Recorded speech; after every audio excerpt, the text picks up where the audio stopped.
May 1945. The war had finally ended, but for those who stepped off the freight train that morning in the Texas heat, surrender did not feel like peace. The doors screeched open, and the smell of rust, sweat, and distant pine filled the air. German women, young, pale, their hair matted from days in transit, descended one by one, each clutching a bundle of cloth that could have been clothing, a keepsake or a child. Their eyes were hollow from hunger and disbelief.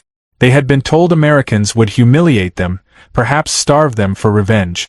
Instead, what they saw made them freeze. The guards waiting at the platform were calm, even courteous. A medic in khaki offered a canteen. A nurse in a spotless white uniform motioned toward a row of waiting trucks. Somewhere, someone laughed. It was the first sound of ordinary life these women had heard in years. The convoy rolled through the open Texas plains.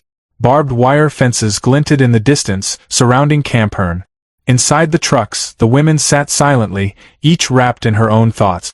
A few touched their stomachs instinctively, some swollen with pregnancy, others flat but remembering. The war had taken everything from them, their homes, their husbands, the future of their unborn children. Yet here they were, prisoners of the very nation their government had taught them to hate. A wind swept dust across the road, warm and dry as the American sun. One woman whispered in disbelief, "It smells clean here." The camp looked more like a small town than a prison. Rows of wooden barracks stood neatly along gravel paths. There were gardens, even a small theater once used by German officers. The guards didn't bark orders. They gestured, speaking in measured English that most of the women couldn't understand but somehow didn't fear. When the truck stopped, one soldier jumped down and extended his hand to help them out. His uniform bore the insignia of the U.S. Army Medical Corps. He spoke softly, "You're safe now." The words carried no sentimentality, just fact. It was the kind of decency that disarmed more effectively than any weapon. Inside the infirmary, the air was cool and faintly sweet with the scent of antiseptic. Beds were lined with clean white sheets, sunlight spilling across them through screen windows. 4 women who had slept on straw beside artillery shells or in bombed-out ruins, it looked impossible. One woman, no older than 24, ran her hand across the fabric and began to cry quietly. Another, heavily pregnant, looked suspicious. "Why?" she asked in broken English. The nurse beside her smiled faintly. "Because you need rest." These were not ordinary prisoners of war. Most of the men, over 425,000 of them, were soldiers sent to U.S. camps after capture in Europe. But these women were anomalies, civilians swept up in surrender, some of them wives of soldiers, some clerks or nurses, a few who had fled labor camps and were now categorized as miscellaneous captives. A handful carried infants born during evacuation. Records from the War Department barely mention them. Yet in this quiet Texas camp, the American military suddenly faced a moral puzzle. What do you do with pregnant prisoners of a defeated enemy? The question might have remained bureaucratic if not for the unmistakable human truth in front of them. One afternoon, an Army nurse named Evelyn Parker found herself holding the wrist of a woman whose pulse fluttered like a trapped bird. The woman's name was Annalise, 26, from Bremen. She was 7 months pregnant and dangerously malnourished. Parker wrote in her journal later that night, "She tried to refuse water, as if expecting poison. I told her, drink. This isn't a trick." She wept and asked where her husband was. I had no answer. Outside the camp, the war's echoes were still loud, newspapers blared headlines of liberation and atrocity. Photographs of Bergen-Belsen and Dachau horrified the American public. Yet inside these fences, the situation was quietly reversed. The supposed enemy now slept under the protection of the U.S. flag. It was a paradox that unsettled both sides. The guards, mostly young Americans from farms and cities, stared at their prisoners with uneasy compassion. "They looked like my sister," one private recalled years later. "Only thinner." Food became the first bridge. Each morning, the women lined up for rations. Bread, boiled eggs, coffee, sometimes even butter. The meals were standardized, matching the caloric intake of American soldiers, as required by the Geneva Convention. Still, many of the women hesitated to eat. One nurse reported that several tried to give their portions to the guards, assuming it was a test. But hunger and exhaustion eventually won. Within days, color returned to their faces. A few began to speak softly among themselves, comparing memories of home, births, losses. At night, when the camp quieted, the sounds were strange. The rustle of leaves, distant laughter from the guards' quarters, a gramophone playing a Glenn Miller record. Some of the women lay awake, their minds torn between fear and gratitude. America, one whispered, as if the word itself were a question. In Germany, propaganda had painted the Americans as monsters. Yet here, the monsters had handed them blankets and soap. It was a confusion too large to name. Days passed, and with them came subtle changes. The women began to walk outside their barracks, helping each other wash clothes or write letters. A few were allowed to work in the camp kitchens or gardens. The guards grew used to them, and occasionally a soldier would stop to hand over a cigarette or a candy bar, half awkward, half kind. One nurse remembered a moment that broke her composure completely, a German woman offering her a flower grown near the fence, saying simply, "For peace." But beneath these small acts of mercy, a quiet moral tension deepened. The U.S. Army was rationing milk across the country. American children were drinking powdered substitutes. Yet here, deep in Texas, medics debated whether to request extra dairy and vitamins for the unborn children of their captives. Some officers argued it was unnecessary. Others insisted it was duty. "We can't win the war and lose our humanity," one medical officer wrote in a memo. The debate went up the chain of command and settled, eventually, in favor of compassion. That decision changed everything. On the morning of June 2nd, a military truck arrived at Camp Hearn carrying crates marked medical supplies, infant rations. The pregnant women were gathered in the infirmary.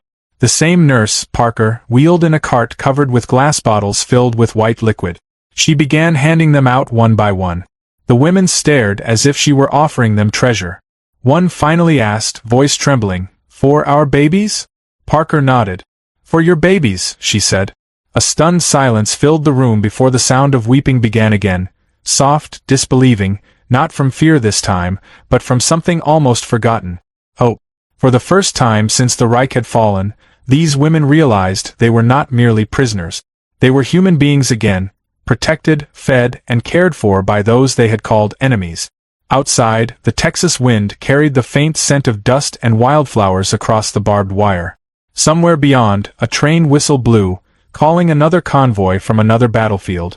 The war was over, but its moral reckoning had only begun.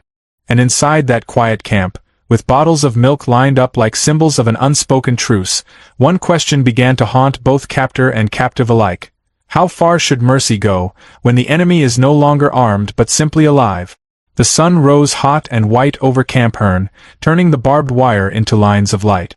Inside the infirmary, the day began with the measured rhythm of wartime mercy.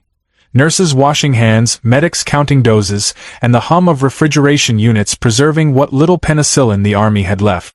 Bottles of milk, real milk, not powdered, stood in rows like a silent promise. Each morning, Nurse Evelyn Parker checked the ration ledger and shook her head at the numbers. "It's more than they give to local schools," she murmured. Yet she followed orders, filling bottles one by one, because command had made its decision. The unborn would be treated as protected lives. No exceptions. To outsiders, it looked like madness. The U.S. had just lost over 400,000 of its own soldiers. Across the Atlantic, Europe was rubble and starvation. But within this Texas camp, the U.S. Army Medical Corps had become custodian to a moral experiment no one had planned, a test of how far compassion could stretch in the aftermath of war. The Geneva Convention of 1929 required humane treatment for all prisoners, but it said nothing about pregnant women, nothing about newborns born behind wire. The men in Washington called it a gray area. The nurses on the ground simply called it life. Every decision carried weight. Each ration of milk had to be justified. Every ampoule of penicillin accounted for. Parker kept her logbook in tight script, listing the German mothers by number, not by name, though she learned them anyway. Subject 174B, Annalise. Subject 203F, Marta. To headquarters, they were data. To her, they were faces, some young and trembling, others quiet with the stoicism of those who had buried too many already. By late June, the pregnancies advanced. The camp's medical staff converted one barrack into a makeshift maternity ward. They hung curtains for privacy, built wooden cribs from spare lumber, and painted the walls a pale yellow. It was the kind of detail no one would ever include in a military report, yet it mattered. When the first child was born, a girl, the guards outside paused to listen. The cry was thin, startled, alive. Parker wrapped the infant in an American Red Cross blanket and whispered, "Welcome to the winning side." It was a joke, but her voice shook. Rumors of these births began to circulate through the camp system. Some officers called it the baby problem. Others saw it as a quiet victory of American principle. Lieutenant Colonel Harris, the camp commander, wrote to his superior, "We are producing life under conditions of defeat. I believe this will stand as the measure of what separates civilization from vengeance." His words circulated through the Army network, half admired, half mocked. One quartermaster reportedly replied, "You can't feed compassion to the taxpayers." The women, for their part, lived in a strange duality, grateful for safety yet haunted by shame. To be cared for by the enemy was a humiliation they could not reconcile. Some refused to learn English. Others began to mimic the nurses' mannerisms, their calm gestures and gentle humor. Annalise, whose child was due in July, would sit by the window tracing her belly with her fingertips, listening to the Americans' country music on the radio. She once asked Parker, "Do your people hate us?" Parker had paused before answering. "Not all of us. Some just don't know what to feel anymore." Outside the camp, the American public was less forgiving. Local newspapers carried stories of enemy women receiving luxury rations. Letters poured into military offices. Angry farmers asking why German babies drank American milk while their own families rationed sugar. The War Department issued a terse statement. Humanitarian aid was a matter of international law. But the truth ran deeper. This wasn't just legality, it was identity. America needed to prove, even to itself, that victory hadn't cost its soul. The tension filtered down to the nurses. At dinner one night, Parker overheard two medics arguing in low voices. "Why waste supplies on them? They'll go home and raise little Nazis." The other shook his head. "Maybe. Or maybe they'll remember this." That exchange stayed with her. It wasn't just about milk or medicine, it was about who they would become after the war, on both sides of the wire. Each birth seemed to reinforce the question. When Marta's baby came early, the doctor feared the worst. Supplies were thin, the infant too small. Parker stayed up through the night, dripping milk with a spoon into the child's mouth, refusing to let it fade. At dawn, the baby took a single steady breath and began to cry. The entire infirmary exhaled. Later, when she recorded the event in her log, Parker hesitated before writing the final detail. "Infants survived." She underlined it twice. In the days that followed, the maternity ward became a place of uneasy miracles. American nurses and German mothers coexisted in a kind of fragile peace. No politics, no orders, just the rhythm of feeding, cleaning, breathing. The women began to laugh again, timidly at first, then freely. Some of the guards brought small gifts, apples, soap, magazines. There was an unspoken understanding that inside those walls, the war had briefly lost its authority. Still, the contradiction gnawed at everyone. While these mothers received medical care, newsreels from Europe showed skeletal survivors stumbling through concentration camp. Mercy in one camp existed alongside horror in another. The irony was almost unbearable. "Maybe this is how history balances itself," Parker wrote in a letter she never sent. "We destroy in one hemisphere and heal in the other." Summer deepened. The camp's vegetable garden flourished under the Texas sun, and the women were occasionally allowed to walk its edges. One morning, Parker watched as a soldier passed a blooming sunflower through the fence to Annalise, who placed it in a jar beside her bed. When her baby was born 2 weeks later, she named her son, Sunday. The symbolism wasn't lost on anyone. The staff joked that Camp Hearn now had its own war bride of peace. By September, word reached the camp that some POWs were being repatriated. The women began to wonder what would happen to them and their newborns. Would they be sent home to ruined cities, to families that might not want them anymore? Or would they remain under the custody of a nation that had both defeated and saved them? Even Parker didn't know. Orders shifted weekly.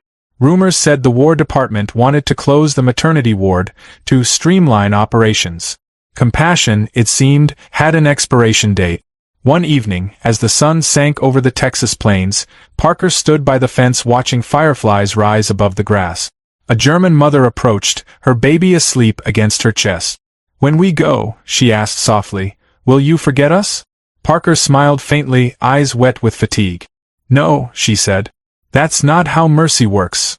For a long moment, neither woman spoke. The world outside the fence was moving on.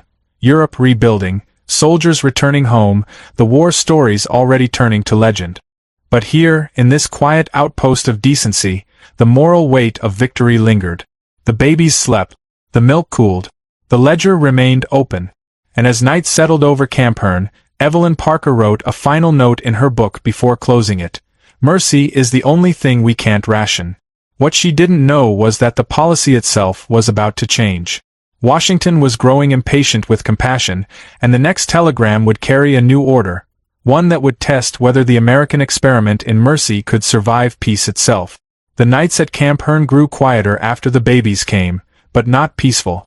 The hum of crickets replaced the echo of boots, and in that silence unease began to stir.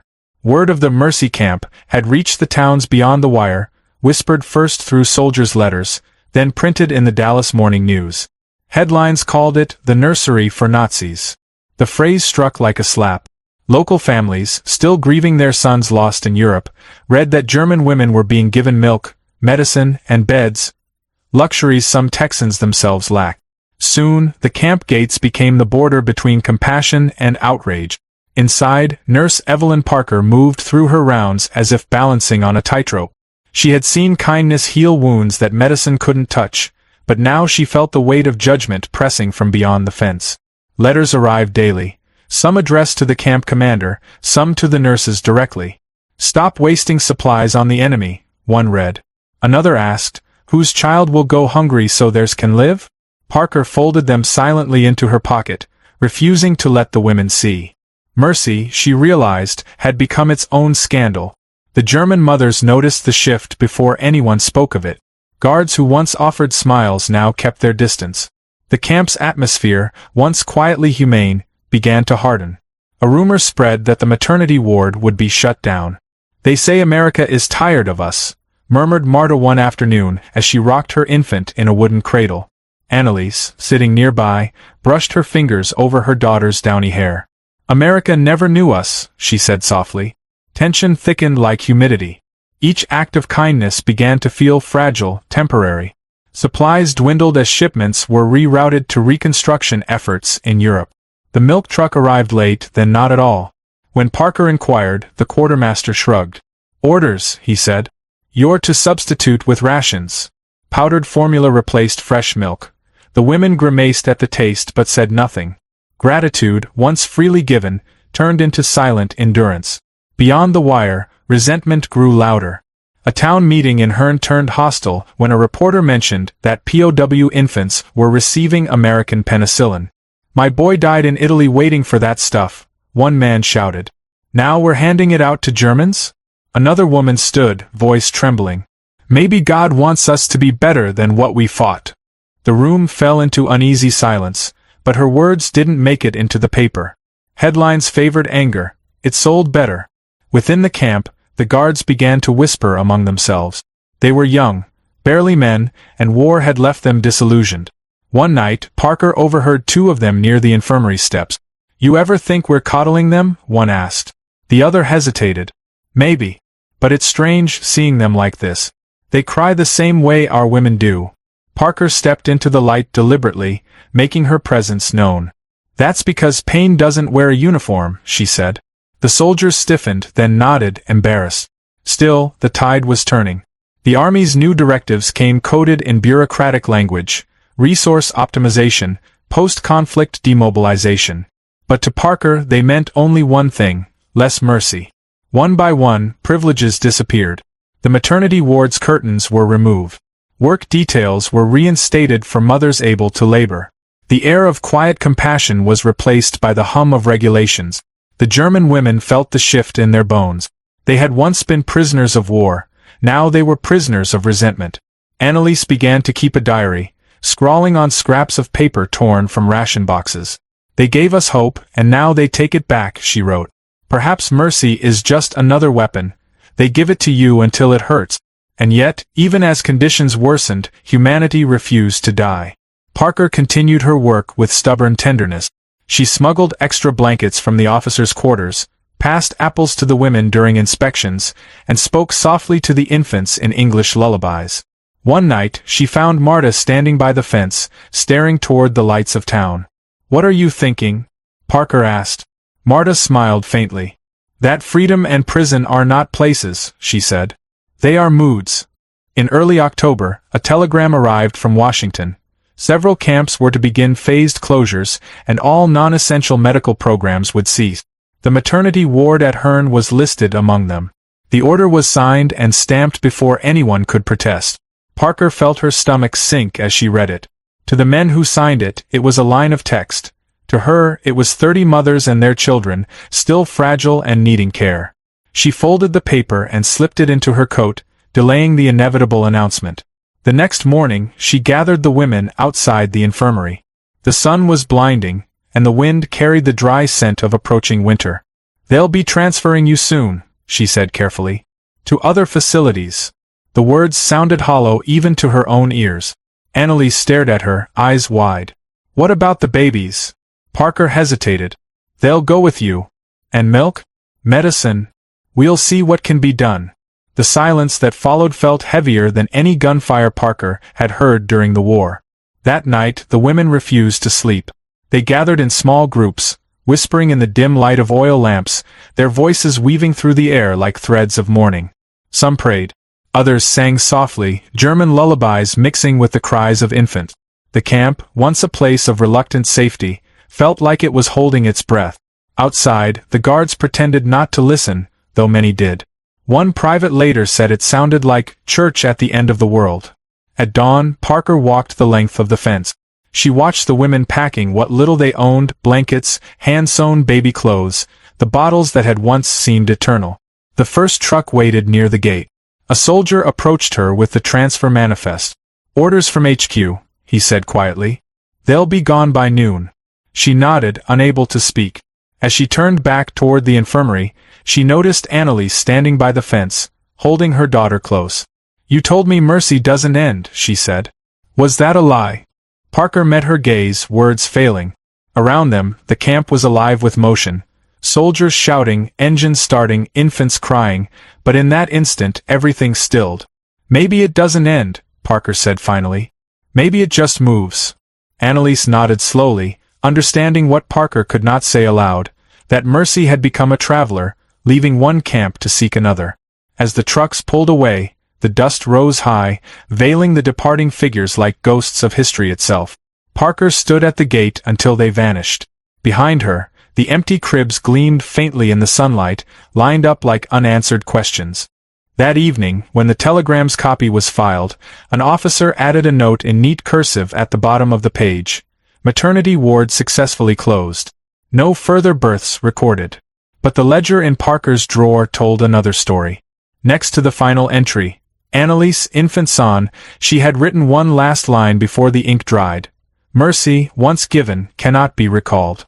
Outside, the first chill of November crept across the plains, and in the wind that rattled the barbed wire, it almost sounded like a whisper, a reminder that compassion, once spoken aloud, refuses to stay silent.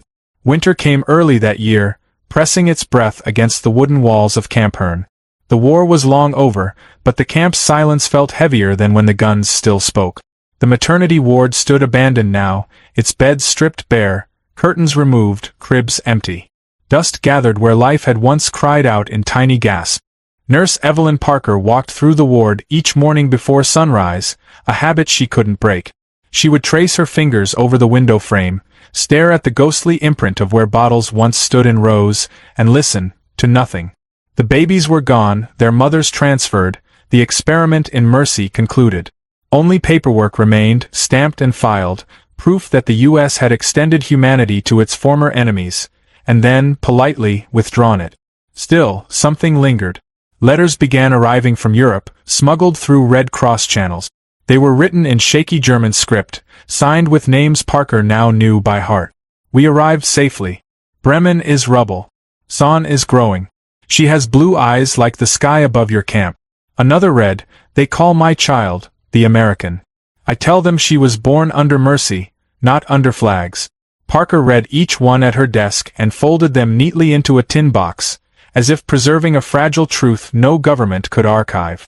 Outside, Camp Hearn was changing too. The barbed wire fences were being dismantled, the guard towers torn down for scrap. Trucks hauled away wooden signs once marked, POW area. The soldiers, eager to go home, treated the dismantling like a farewell ritual, swinging hammers into planks, laughing as if to erase what the place had meant. But for Parker, every board removed felt like a page being torn from a book before it was finished. Lieutenant Colonel Harris returned from a meeting in Washington with news that the camp would close entirely by spring. "They want it forgotten," he said quietly. "The war's over, and mercy doesn't sell headlines." Parker looked at him, tired but defiant. "You can't erase what happened here." Harris sighed. "No. But history's selective. It keeps what flatters it." On Christmas Eve, Parker walked alone through the remnants of the camp. The Texas wind was sharp, smelling faintly of cedar and smoke. Somewhere in the distance, townsfolk were singing carols, their voices carried on the same wind that once rustled through rows of barracks. She stopped by the flagpole, where the stars and stripes hung motionless in the still air. Beneath it, she imagined the faces of those women, their disbelief, their gratitude, their quiet dignity. It struck her that their children had entered the world beneath this flag, not as citizens, but as reminders. Symbols of what mercy looked like when painted in red, white, and blue. Weeks later, Parker received orders to report to another facility near San Antonio. She packed slowly, unwilling to leave the ghost of her post behind. Before she locked her desk, she took out the tin box of letters one last time. She hesitated, then slipped it into her suitcase. Some truths, she decided, belonged to the living. The train ride south passed through open country, miles of gold grass and empty skies. Across the aisle, a soldier returning from Japan snored against the window. Parker watched the land roll by, thinking of Annalise and Marta, of the quiet courage it took to cradle a newborn in a stranger's land. She wondered if the babies, now nearly a year old, would remember any trace of that sunlight filtered through Baroque windows, or the smell of pine soap and cotton sheet. Probably not. But perhaps the memory lived elsewhere, in the mothers or maybe in herself. At her new post, Parker found herself assigned to civilian repatriation efforts. Her work now involved logistics, not life. Names on lists, cargo manifests, medical clearances. Yet every few weeks another letter arrived, forwarded from Hearn. "The Americans gave us food for the journey. Son laughs when I say Texas. She thinks it is a kind of bird." Another, "People stare at me when they see her light hair. I tell them kindness can change the color of things." Months passed. Europe stumbled through its broken rebirth. Refugees returned to crumbling homes, nations redrew their maps with trembling hands. In Germany, some of the mothers reunited, bound by a secret thread of shared experience. They met in ruined churches and whispered about the camp where mercy lived. Their children, born in captivity, under the flag of their conquerors, grew up hearing stories that sounded half like myth. In 1947, Parker received a package with no return address. Inside was a small photograph, a toddler in a knitted dress standing in a field of wildflowers. On the back, written in delicate German, "For the nurse who taught us that even enemies have hearts." Parker stared at the photo for a long time. She placed it on her nightstand beside her rosary and whispered, "No, my dear. You taught us." Time, as always, moved on. By the 1950s, most Americans had forgotten the camps existed at all. The farmland reclaimed the land where the barracks once stood. A water tower rose in place of the infirmary. But occasionally, when local children dug in the soil, they'd find something: an old spoon, a button, a fragment of glass etched with the faint mark of the Red Cross. Artifacts of an invisible kindness. Years later, Parker returned to Hearn on a whim. She was older now, her hair gray, her hands unsteady. The place was almost unrecognizable, fields stretched where fences had once glimmered in the sun. A local historian guided her around what little remained. "Most folks don't believe this was a POW camp," he said. "But some of us keep the stories alive." She smiled faintly. "Keep this one," she told him. "It's the only war story that ends in birth." As dusk settled, she walked to the place where the flagpole had once stood. She closed her eyes and imagined the sound of crying infants, of German lullabies mingling with the murmur of English prayers. She thought of those women stepping off ships in Bremerhaven, babies bundled in American blankets, their eyes fixed on the gray horizon of a country learning to rebuild. The world had called them enemies, but in the quiet spaces between cruelty and forgiveness, they had been something else, proof that decency could outlast the dust of war. Parker reached into her coat and unfolded the final letter she had received, one she'd carried for years. My daughter is 5 now. She plays with children of every nation. When she asks me what America is, I tell her, it's the place where kindness wore a uniform. Parker smiled through her tears. The wind moved gently through the grass, soft as breath. She turned to leave but paused once more, looking toward the horizon where the sky burned orange and violet. Mercy in uniform, she whispered. That's what they'll never write in the textbooks. Then she laughed quietly to herself, a sound of both sorrow and pride. As she walked away, the camera of history would linger on the empty field, the fading light, the invisible footprints of women who had once been enemies but left behind something indestructible. For beyond the barbed wire, beyond the bitterness of victory, life had been born, under an enemy's flag, yes, but into a world just beginning to remember its humanity. And somewhere, across an ocean, a little girl named San looked up at the same sky and asked her mother a question that echoed through time. Mama, what color is kindness?